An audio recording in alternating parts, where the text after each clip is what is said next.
Fans of the Horus Heresy and Warhammer 40,000, thank you very much for joining me for an out-of-the-pack review of the latest model released by Forge World. And this is none other than the Terrax pattern Termite assault drill. That's a bit of a mouthful. Try saying that after a couple of beers or glasses of wine.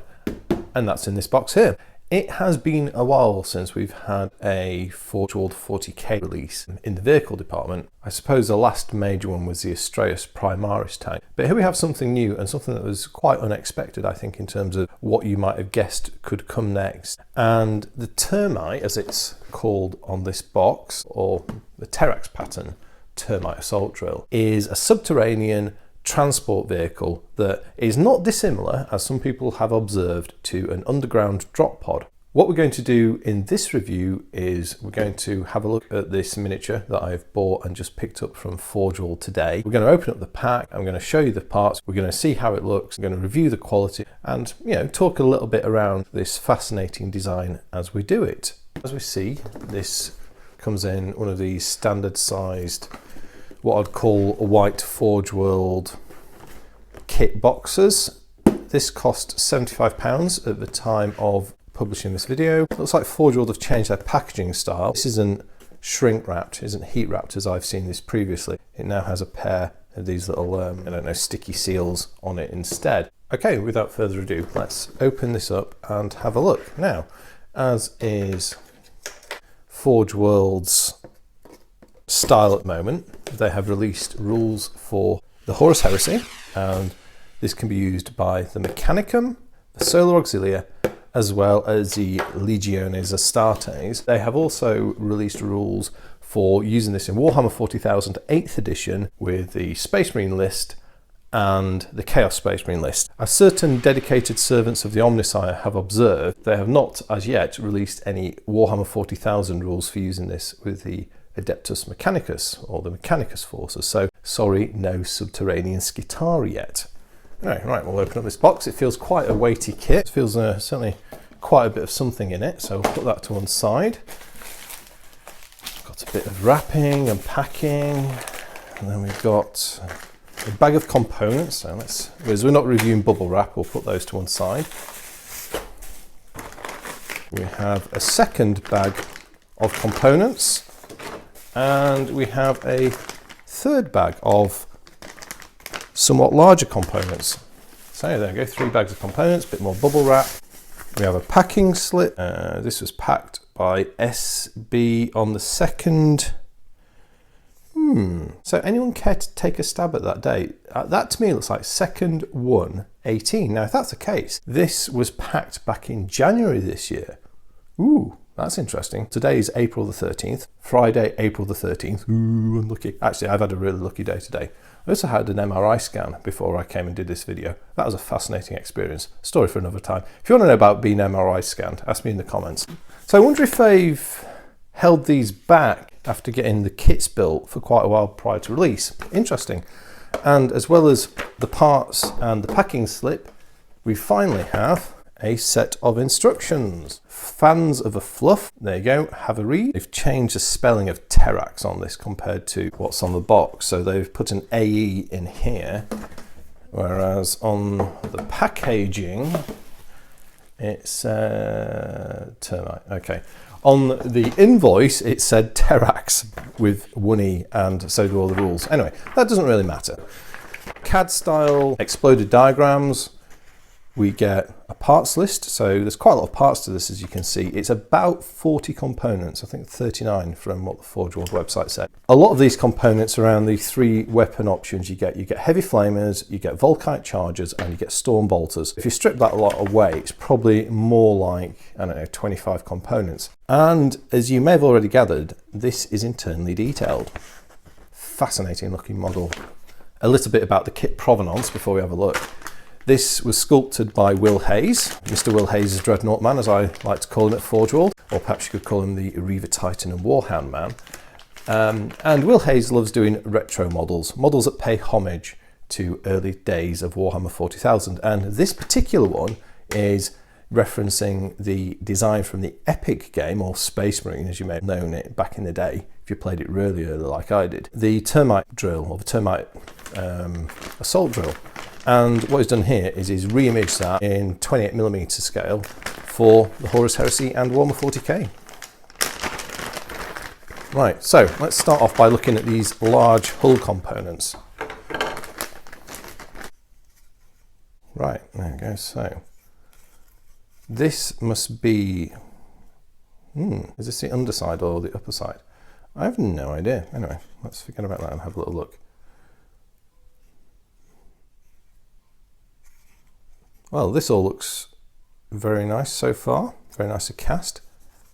Feels nice and crisp, not greasy or releasey.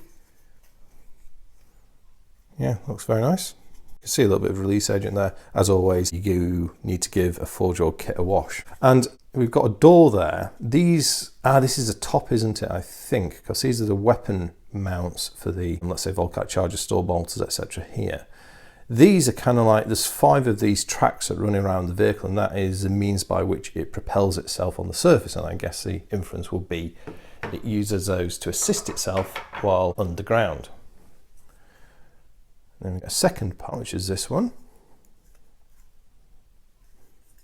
There's the deck. So this is internally detailed, as I said. Just a little bit of flash there. Yeah, fascinating design. So it's very, I think this is very Thunderbirds. Oh, there you go. That's going to go there, I think, like that. Very Thunderbirds this is. Funnily enough, or interestingly enough, the Soviet Union in the Cold War actually built a prototype burrowing vehicle, which I believe is nuclear powered. But it just goes to show that this isn't entirely science fiction. Something like this has once attempted being built as a crude conveyance. Right, moving on to this third section of the hull. We've got a large aperture, which is one of the entrances. I believe this is going to ultimately have slider doors, which are very, very cool. A little bit of surface cleanup there. You can see the texture, just a bit of sanding to flatten that off. That looks lovely, very nice. And then the fourth and final major hull section, you can see you've got these panels, these thin resin panels that just need cutting away, and then the door needs cleaning up. We're working through these, we've got bits of flash, the odd shim, and a little bit of sanding here and there. But overall, everything looks very nice and crisp, and it certainly feels very crisp. I wonder if this is one of the first models that they ran out those brand new molds. You never know, sometimes you get lucky. Right, so that's the first, so all very nice, love the design. It's going to be a fascinating build, really interesting, like conical vehicle, or not conical, cylindrical vehicle. That's what I meant to say, cylindrical vehicle. Not done one quite like this with Forge World. So let's do the bigger bag of components now. In here are the parts that make the nose of this thing, the drill. And if you've seen the studio model, this does look really rather good. Yeah, look at those teeth. I'm sure Will Hayes has done some homework looking at real world mining equipment to get inspiration for this. Yeah, could also be, you could buy one and turn it into almost like a Japanese style Raiden hat, couldn't you, for someone? Big Trouble in Little China, or Raiden from Tekken. Raiden? No, I'm mincing my genres. Yoshimitsu from Tekken. I'm now going to get savaged in the comment sections for not knowing my fighting games. Right, so first section of the nose. So I've got a couple of melter type arrays here, more grindy, diggy stuff. Yeah, very nice. Again, these parts all very clean and crisp. There is a hatch of some description or variety. I'm actually fascinated to know where this here hatch goes. Where does the hatch go? Oh, so that's the internal, that's the front bulkhead, I think. Is it the front or the rear bulkhead? I think it's this one, 5. Driver's hatch, as they call it. So that's going to go at one end of the compartment, and then there'll be another one at the other. So now we've done that hatch, let's do the rear equivalent, which I believe is this. A bit of a slippage there. Shouldn't cause any problems. I might just fill that relief cavity in there. This is all going to be hidden when it's assembled. So unless it actually interferes with the alignment of the model, it may not be necessary to do anything there. So we've got a few more of these elements that are going to make up the grinding array. So this one here has got a single melter device on it, and again the series of drills and what have you. And then here we have another one which has got a melter device on and a series of drills, etc. We have left and right. Good. So this, by its nature, with the cylindrical design and the complex nature of the front end, it's good to see some indications on these parts to help with the assembly. Of course, we'll find out what that's actually like in practice when I've built this and come to talk to you about that build. Okay, what next? This part. Now, this is, I think this is one of two components that are going to make up the rear end of the Terrax. And it's kind of like it's, I don't know, exhaust units or waste, maybe a propulsion unit, or maybe the waste ejection ports from ground up substrate. Good, yeah. Lovely and clean again. The second of those two components, which are going to make up the rear end. Let's have a look.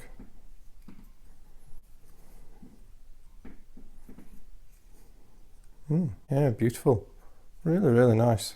Really good. Got some more nose end material. This is another part of the front drill assembly. Is this going to go on the base and mate up to this piece here, which, I know that's the roof I decided, wasn't it? Maybe it's this one here. Maybe these two are going to go together, like so. I might be completely wrong there. I'm just trying to imagine how it may go together. Got a couple of components. These are also part of the exhaust assembly that goes at the rear of the vehicle, and you can see you've got these, whatever these are, maybe they're reactor bottles or something, reactors, and then that's a large exhaust, and that's going to mate together, and I guess there will be a third or a fifth one of these loose which is going to attach there.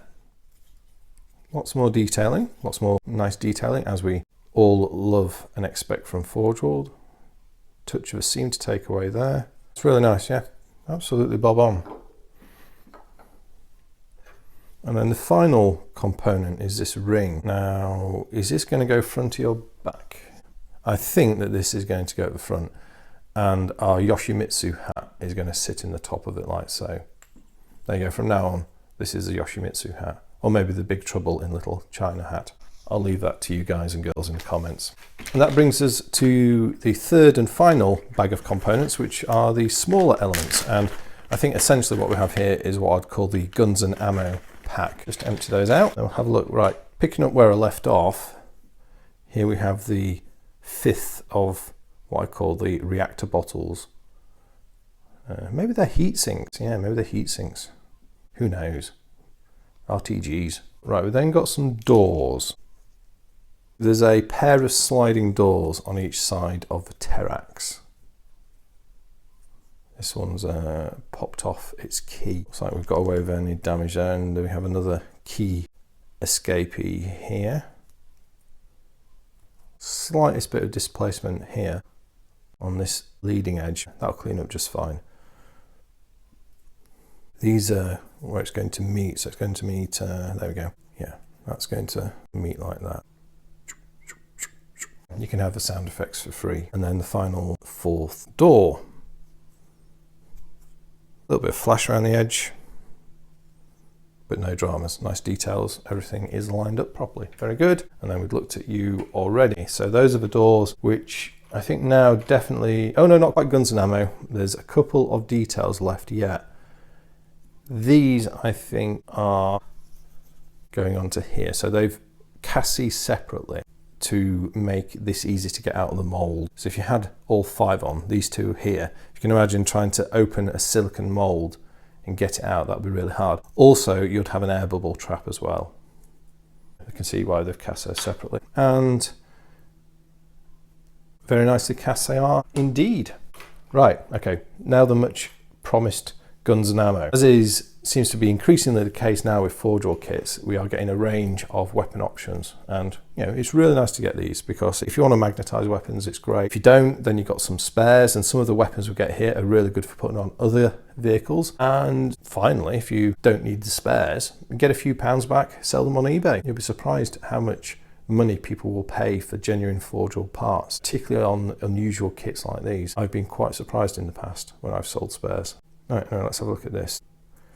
I guess these are the mounting brackets for the weapons. Got a seam cum slip to sort out there.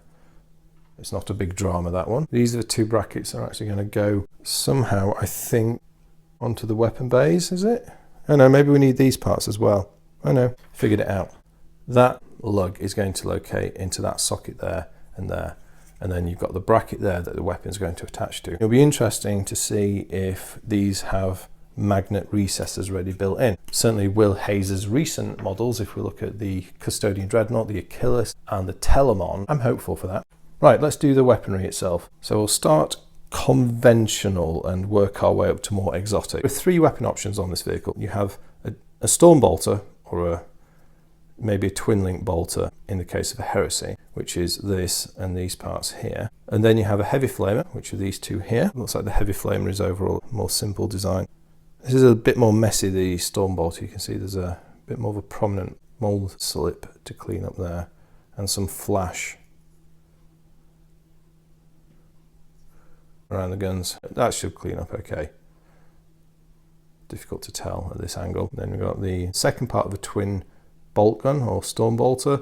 Not that there's any difference in 8th either these days. And then finally, and the weapon that always excites me, my favorite of the 30k weapons, is the Volca Charges. And for this vehicle, you can have a twin-linked Volca Charger, or a pair of twin-linked Volca Chargers. Now, there's a little bit of slippage there. On Volca Chargers, of course, you need precise castings. You don't want any slippage on these heating coils or whatever they are that are so distinctive, but that looks okay. A little bit cleanup, but nothing dramatic.